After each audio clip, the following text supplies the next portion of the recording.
गाड़ी ब्राउनस्टोन पैलेस के गेट के अंदर दाखिल हुई थी। लॉन में मारिया, अज़र और जिमी बड़ी बेसब्री से इनका इंतज़ार कर रहे थे। वो मुस्कुराते गाड़ी से बाहर निकले। डैड! सनग्लासेस उतारते वक्त विशा पहले अज़र से लिपटी थी। राज जिमी से बगलगीर हुआ। विशा फिर जिमी और मारिया से मिली। सारे अंदर लाउंज में दाखिल हुए। विशा पर नज़र नहीं ठहर रही थी। राज की मोहब्बत ने जैसे उसे एक अलग ही अलवही रूप बख्शा था। वो हंसती, मुस्कुराती, चमकती बुलबुल लग रही थी। जिमी और अज़हर ने फ़ख्रिया और जताती सी नज़र मारिया को देखा कि जैसे कहना चाहते हों, देख लो हमारा फैसला विशा की खुशी के लिए बेहतरीन साबित हुआ। रात का वक्त था, सो खुशगवार माहौल में डिनर किया गया। विशा सबसे बातें करती रही। मारिया करेद करेद कर उससे वहाँ की और राज के बारे में पूछती रही। राज गुस्से से मारिया को देखता रहा। विशा राज के गुस्से को अच्छी तरह जानती थी, सो पहलू बदलती रही। फिर तंग आकर अज़हर की तरफ मदद तलब नज़रों से देखा। आखिर अज़हर ने ही टोका, Maria what's problem with you? खाना खाने दो विशा को, बाद में बातें कर लेना। अज़हर के टोकने से मारिया की ज़बान को ब्रेक लगा। खाना खाकर वो सब अज़हर के कमरे में बैठे रहे। घने रात तक बातें करते रहे। आखिर सबसे पहले जिमी और राज ही उठे। राज ने एक कुनगी आंखें विश पर डाली और रूम में चला गया। मारिया विशा से फिर राज के मुतालिक पूछने लगी। विशा, तुम खुश हो ना? वो तुम्हें खुश तो रखता है, कोई तकलीफ? मम्मा, मैं बिल्कुल ठीक हूँ। राज बहुत मोहब्बत करते हैं मुझसे, एक सुई भी चुभने नहीं देते। मैं कैसे तसल्ली दिलाऊं आपको? मैं बहुत बहुत खुश हूँ, वो मारिया की गोद में सर देने बोली। फिर अचानक ही कानों में राज की गुसीली आवाज़ गूंजी, क्वीन, फ़ौरन कमरे में आओ। या मैं आऊँ? मम्मा, मैं थक गई हूँ, आराम करना चाहती हूँ, विशा उठते बोली। आज मम्मा के पास लेट जाओ। मारिया ने उसका हाथ थामा। वो सख्त कंफ्यूज हुई। राज का गुस्सा या माँ का प्यार? उफ, कहाँ फंस गई। ओके मम्मा, वो रोमांसी सी कहती मारिया के पास लेट गई। इधर राज बहुत बेचैनी और बेसब्री से इंतज़ार कर रहा था। अब तो गुस्से भी सवानेज़े पर पहुंचने लगा था। विश ने कहा, मेरे पास आओ। डैम इट यार, you know can't it have without you queen. विशा के कान में राज के दांत पिसती आवाज़ गूंजी, मगर वो बातें करती करती सोती बन गई। अज़हर दूसरे रूम में चला गया। जल्द ही मारिया की भी आंख लगी और विशा भी सो गई। मगर एक शख्स था जो तड़प रहा था और आग का गोली बन चुका था। हवा में तहलील हुआ और मारिया के रूम में पहुंच गया। क्वीन को मारिया के बाजुओं में सोया देखकर इसकी आंखों में और जिस्म में शोले भड़के। आखिर आगे बढ़ा। इन अनदेखी ताकत ने मारिया को पीछे आराम से धकेला। इसने विशी को बाजुओं में भरा और रूम में वापस आया। विशा की आंख एक सुलगते से लम्स के कमर और टांगों पर महसूस होने से खुली थी। सर उठाकर देखा तो खुद को राज की बाहों में पाया। वो गहरा मुस्कुराई मगर सोती बन गई। राज कमरे में आया। डोर लॉक हो गया। राज ने उसे थोड़ा सा ऊपर उठाकर रबड़ ने सुलगते लफ्ज़ इसकी चिन पर रखे। विशा इसके लम्स की शिद्दत से लर्जी।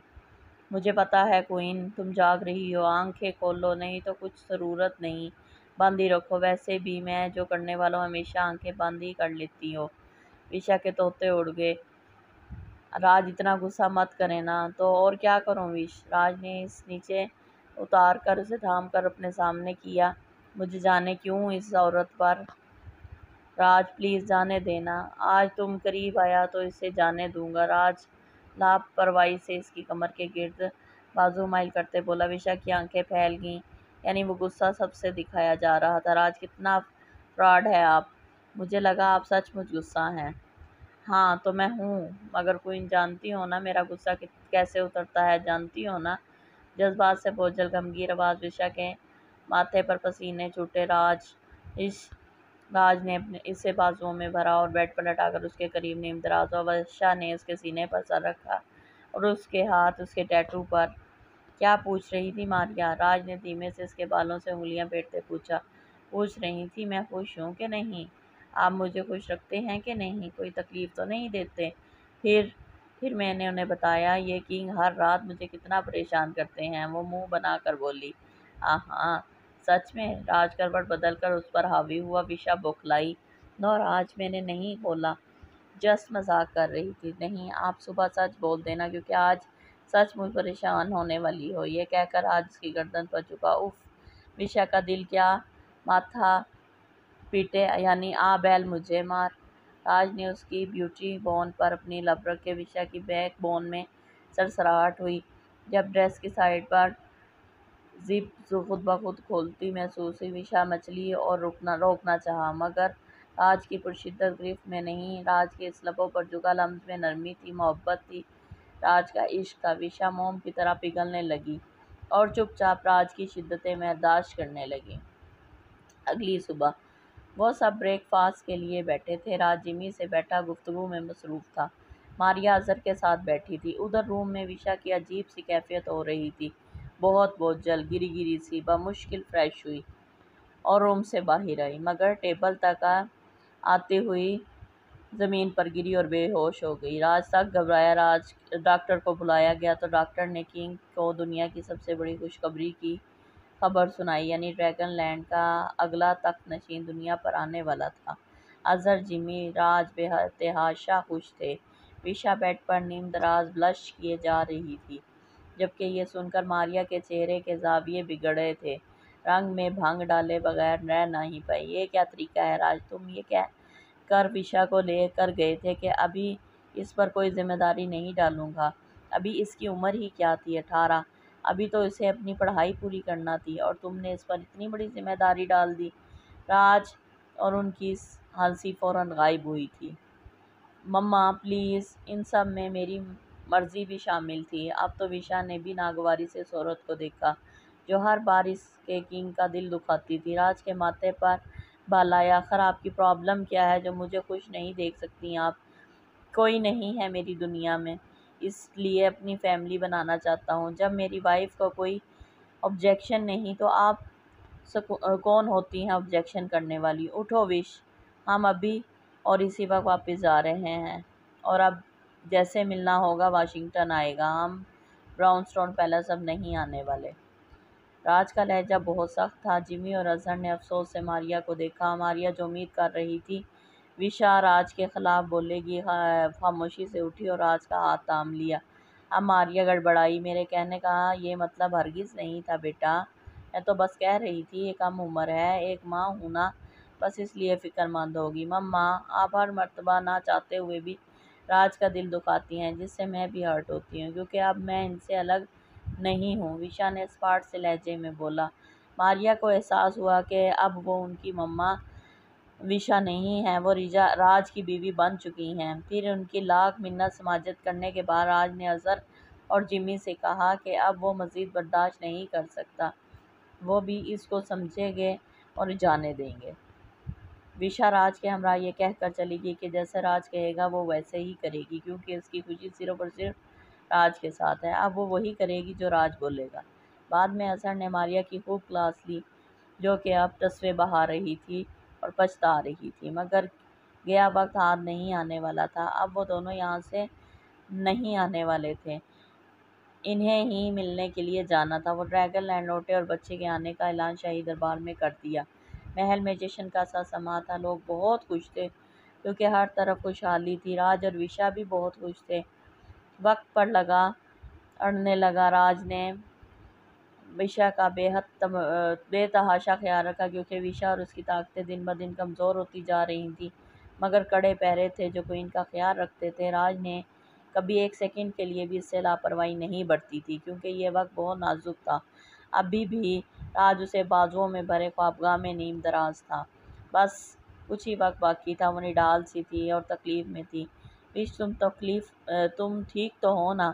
इसके चेहरे पर तकलीफ़ के तासुरात देख कर राज फ़िक्रमंद हुआ। मैं ठीक हूँ राज, फ़िक्र मत करें, अभी वक्त है। वो इसके सीने पर सर रखे आंखें मूंदे लेट गई। ममता से भरपूर उसका भरा भरा वजूद और अलवही रूप।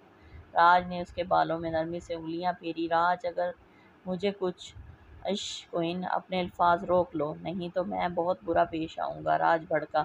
विशा इतने दर्द में भी गहरा मुस्कुराई। अच्छा, और क्या करें किंग? अभी तो कुछ नहीं, मगर पैदाइश के बाद बहुत बड़ी सज़ा मिलेगी। राज ने इसका चेहरा हाथों के प्यालों में भरकर अपने सामने और करीब किया।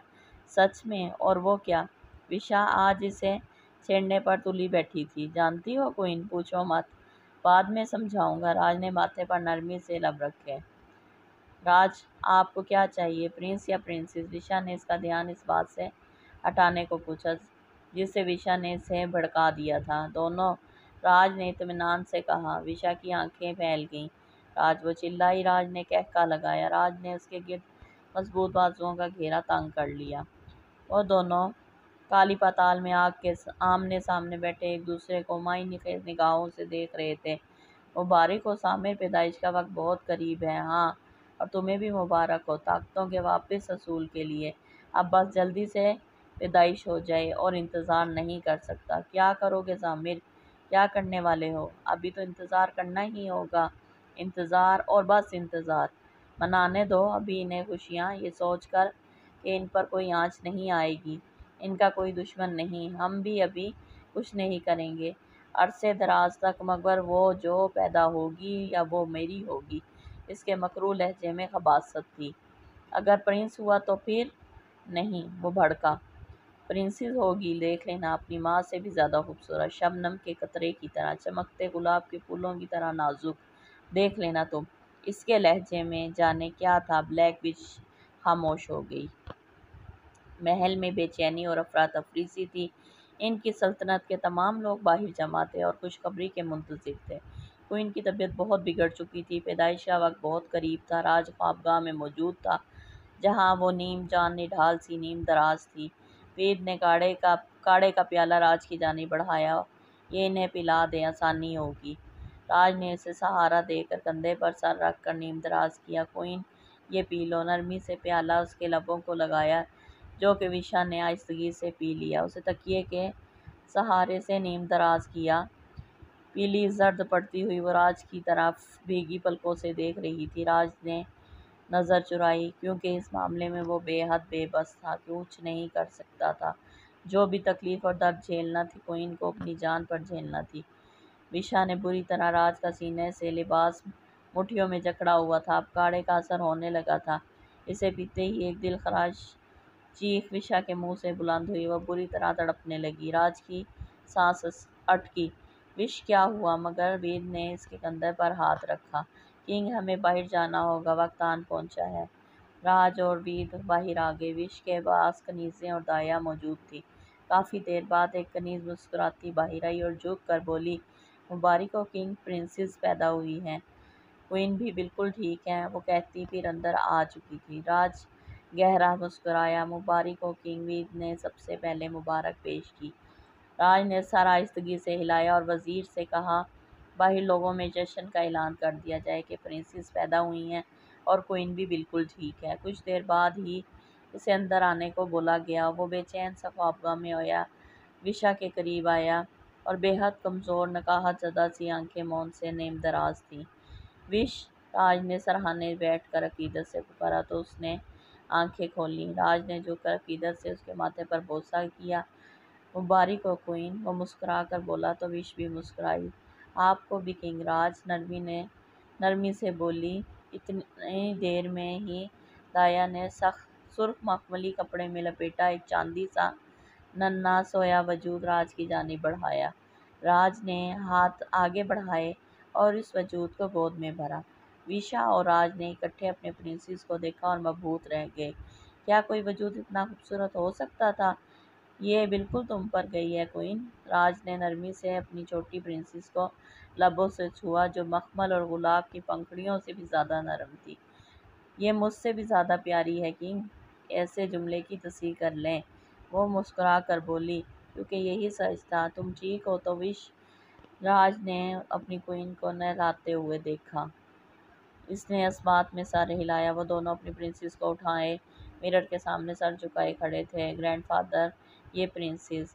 राज ने गुल को थनासा वजूद आगे किया, जो अब जाग रही थी। सुनहरी बाल, सुनहरी बड़ी आंखें। ग्रैंडफादर ने हसरत से इस परी को देखा। ब्लैक विच को का क्या बना किंग? राज, ग्रैंडफादर, मैंने उसे बहुत ढूंढा मगर वो नहीं मिली। मुझे लगता है ताकते जाने के बाद वो मर खप गई होगी। ग्रैंडफादर गौर से उसकी बातें सुन रहे थे, मगर राज और विशा के चेहरे पर आज अजीब सी कशमकश और फिक्रों के साए थे। क्या बात है किंग? परेशान क्यों हो? क्वीन भी उलझी हुई है ग्रैंडफादर। हम इसलिए उलझे हुए हैं कि हमारे पास प्रिंसेस पैदा हुई तो ड्रैगनलैंड का मुस्तकबिल क्या होगा? कौन होगा इसका अगला तख्तनशीं? हमारे लोगों के अगले किंग और क्वीन कौन होंगे? तुम्हें सुनकर हैरत होगी किंग, मगर ये जान लो कि ड्रैगनलैंड का अगला तख्तनशीं एक आदमजाद होगा, क्योंकि ड्रैगनलैंड के लिए कुदरत ने आगे कुछ और ही सोच रखा है।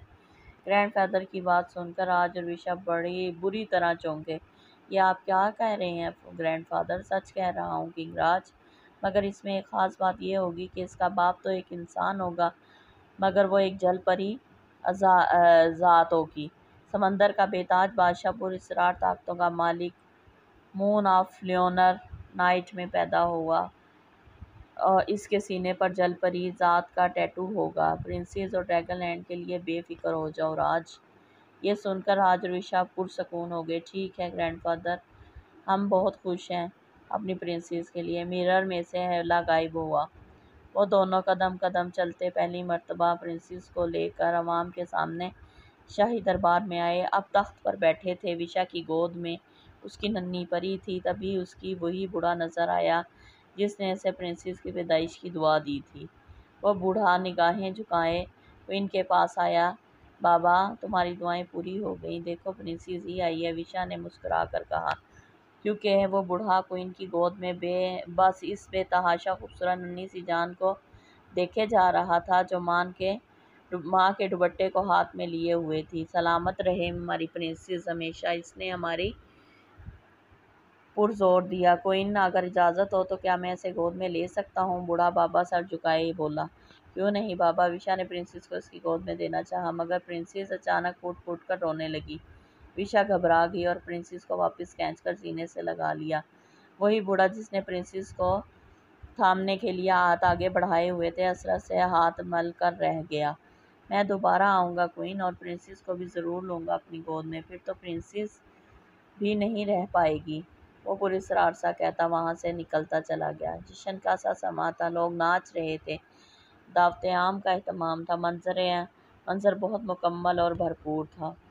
तख्त पर बैठे किंग और क्वीन गोद में अपनी प्रिंसेस को लिए बेतहाशा खुश थे। इनके सामने उनके खुशहाल और जश्न मनाते लोग। राज ने झुक कर अकीदत से अपनी क्वीन के माथे पर लब रखे। क्वीन ने सुकून से इस पर कंधे पर अपना सर रखा।